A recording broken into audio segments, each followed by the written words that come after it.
Bharatiya Janata party की सरकार को ये याद दिलाने का काम जम्मू कश्मीर प्रदेश कांग्रेस कमेटी कर रही है कि आपने अपने कार्यकाल में तेल के दाम बढ़े तो आपने क्या किया, गैस के दाम बढ़े तो आपने क्या किया, सब्जी तरकारी के दाम बढ़े तो आपने क्या किया। आज भी जम्मू कश्मीर प्रदेश कांग्रेस कमेटी ने एक प्रदर्शन किया। मेरे साथ इस वक्त जम्मू कश्मीर प्रदेश कांग्रेस कमेटी के incharge district president Jammu Yogesh Sahni ji. Yogesh ji, मुझे पहले ये बताइएगा कि आज आपने प्रदर्शन किया और आपने इसमें सरकार को चेताया कि आप अपने कार्यकाल में क्या कर रहे थे। ठीक है, 6 साल हो चुके हैं। मैं आपसे ये समझना चाहूँगा कि आपको आज सरकार की कौन कौन सी ऐसी नीति है जिसको लेकर आपको लग रहा है कि सरकार वही कर रही है जो आपने अपने कार्यकाल में किया। आप भी तेल के दाम बढ़ाते थे, ये भी बढ़ाते जा रहे हैं। नहीं, ऐसी बात नहीं जुनेद भाई जी कि भी आज मैं तो मुबारकबाद देना चाहता हूँ अपने जिला कांग्रेस कमेटी के जितने हमारे पदाधिकारी, हमारे सीनियर कांग्रेस के नेता रमन जी हों, रविंदर शर्मा जी, मनमोहन जी और बाकी टीम और हमारे खास करके कॉर्पोरेटर चाहे जो भी थे, सभी आज ने शहीदी चौक में हम लोगों ने एक प्रदर्शन किया। इसलिए किया जो आपने कहा कि भी इस सरकार को हम याद दिलाना चाहते हैं कि 2012 में जब ये लोग सत्ता से बाहर थे और मोदी जी जब सत्ता में थे गुजरात के अंदर, तो कैसे बड़ी बड़ी डींगे हाँकते थे ये लोग। और ख़ास करके उन दिनों जब सो कॉल्ड बाबा रामदेव जी और कैसे नेशनल चैनल्स में आकर कहते थे कि आपको 30 रुपये पेट्रोल के दाम चाहिए तो कौन सी सरकार चाहिए, आपको गैस के दाम 200 रुपये चाहिए तो कौन सी सरकार चाहिए। तो आज बेसिकली हमारा यही अभिप्राय था इस डिमॉन्स्ट्रेशन का, उनको याद दिलाने का कि यूपीए सरकार में क्रूड के दाम कितने थे। आप बेहतर जानते हैं, यूर सीनियर जर्नलिस्ट। और आज क्रूड का प्राइस कहाँ पर पहुँचा। उस टाइम भी यूपीए सरकार कैसे सब्सिडी देती थी। और आज आप किसी गृहिणी से पूछिए, किसी जो अपनी हमारी मदर है, किसी सिस्टर से पूछिए हमारी घर के अंदर वो रसोई कैसे चलाती है। और मुझे याद है कि जब ये हमारी यूपीए की सरकार थी तो बीजेपी के बड़े बड़े नेता, और आपके पास भी क्लिप पड़ी होगी, राजनाथ सिंह जी की पड़ी होगी, वो स्मृति ईरानी जो बहुत चीखती चिल्लाती थी और कहती थी मनमोहन सिंह जी को मैं चूड़ियाँ भेज रही हूँ, उनको चूड़ियाँ पहननी चाहिए कि उन्होंने हमारे रसोई के जो हालत कर दी है, गृहिणी अपना रसोई का खर्च नहीं उठा सकती, इतनी महंगाई कर दी है।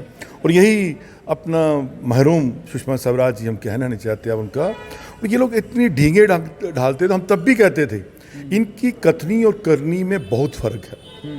और ये जो आपको झूठे वादे दिखा रहे हैं ना, ये कुछ भी करने वाले नहीं हैं। और आज हालत देखिए कि क्रूड का प्राइस क्या है और आज गैस के दाम कितने कहाँ पर पहुँच गए।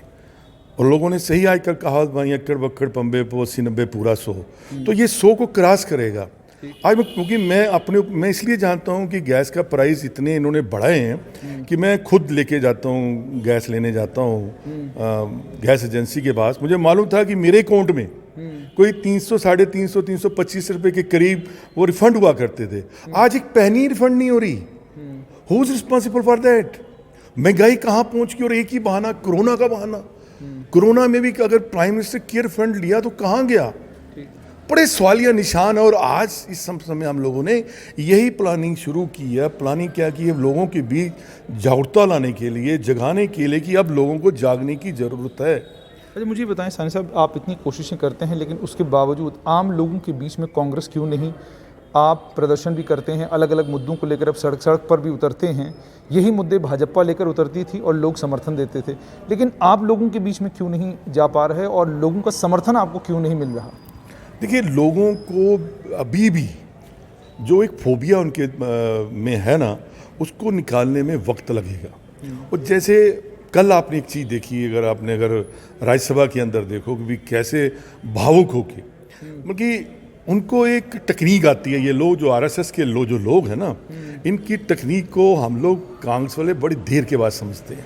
लेकिन अब हम लोग समझ चुके हैं, जो पुराने लोग जो इस राजनीति के अंदर हैं, हम लोग स्टूडेंट पॉलिटिक्स से लेके देखे, अब हमारा यही अभी मतलब मिशन है कि आस्ता आस्ता लोगों को जगाओ। जैसे आज हमने यहाँ पर किया, आने वाले समय में हम हमारे संजीव जी हैं सेक्रेटरी प्रदेश के कांग्रेस की और हमारे इंचार्ज ब्लॉक देख रहे हैं। हम तालाब तिलों के अंदर ये जागरूकता लाने के लिए एक प्रोग्राम कर रहे हैं। उसके बाद जितने भी हमारे कॉरपोरेटर साथी हैं जो हमारे कॉरपोरेशन के अंदर, उनकी तरफ से हमने 15 को यहाँ एक प्रदर्शन रखा है महाराजा हरि सिंह के स्टैचू के पास, तवी के पास।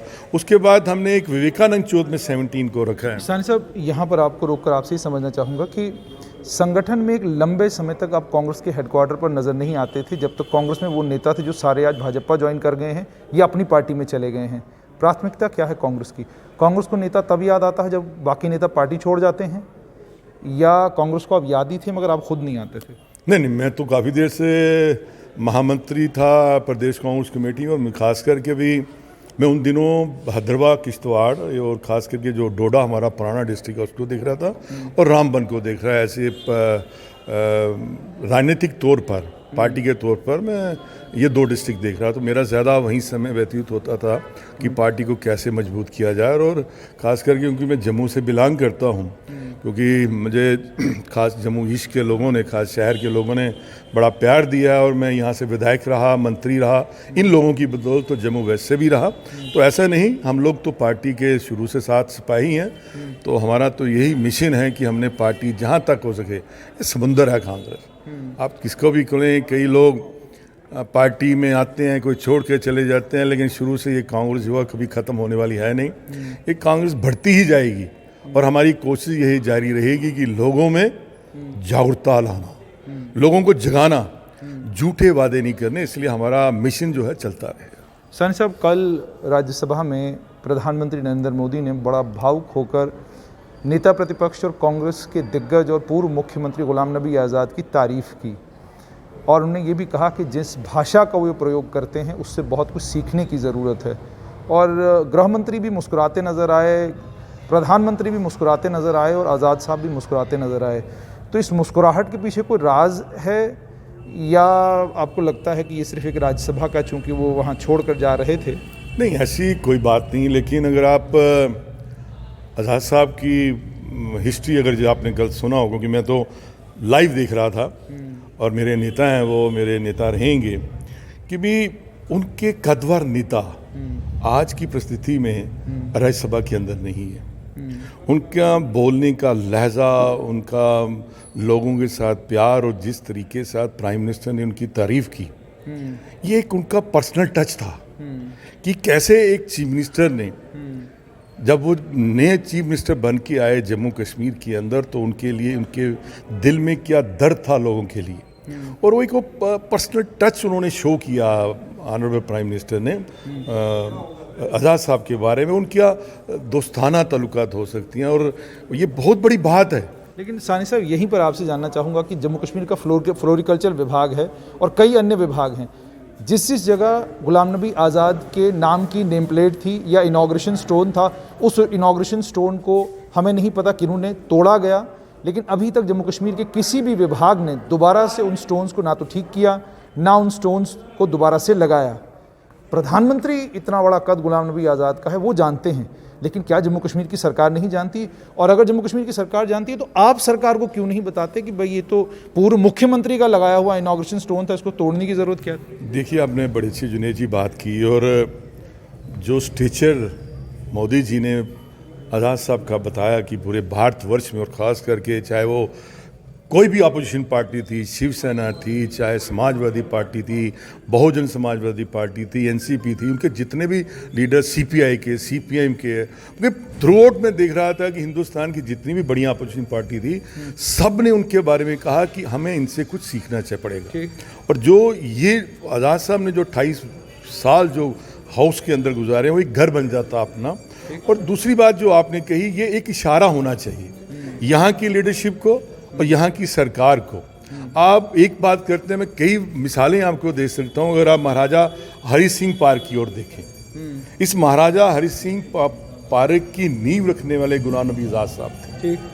हमारी सरकार थी उस टाइम पे, जब रमन जी मिनिस्टर थे, डिप्टी चीफ मिनिस्टर थे हमारे सरकार के, तो उस नींव रखी थी उसकी। अब बताइए, उस वहाँ पे आप अली बात की नेम प्लेट तक उनकी वहाँ पे नहीं है। आप जिनाना पार्क में चले जाएं, जिसको एक ब्यूटीफुल ब्यूटिफाई किया था पार्क अपनी महिलाओं के लिए आज़ाद साहब ने एज ए चीफ मिनिस्टर, आज उसकी हालत देखिए क्या है।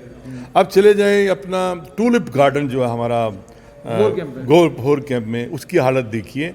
तो आज उनको सीखना चाहिए मोदी साहब से कि ये जो नफरत की राजनीति और ये जो आप लोग सोचते हो कि नहीं वो कांग्रेस के थे और हम लोग अपने लोग आए तो करें, और मुझे वही रहनी है। तो आज तो सवालिया निशान पड़ते हैं या भाजपा के जो अपने आप को नेता समझते हैं, जो कांग्रेस से उठ के भी बाहर गए, तो वो कहते थे कि हम उनको नेता नहीं मानते। आज उनको सोचना पड़ेगा, जो भारतवर्ष का प्रधानमंत्री उनको कहता कि नहीं, मैं सैल्यूट करता हूँ कि ये नेता है। धन्यवाद। तो आपने सुन लिया कि कांग्रेस के नेता योगेश, पूर्व मंत्री योगेश साहनी का क्या कहना है। वो साफ तौर पर ये कह रहे हैं कि यदि प्रधानमंत्री नरेंद्र मोदी गुलाम नबी आज़ाद को लेकर ये कहते हैं कि वो बहुत बड़े नेता हैं, तो क्या जम्मू कश्मीर के लोग नहीं जानते, कि जम्मू कश्मीर की सरकार को नहीं मालूम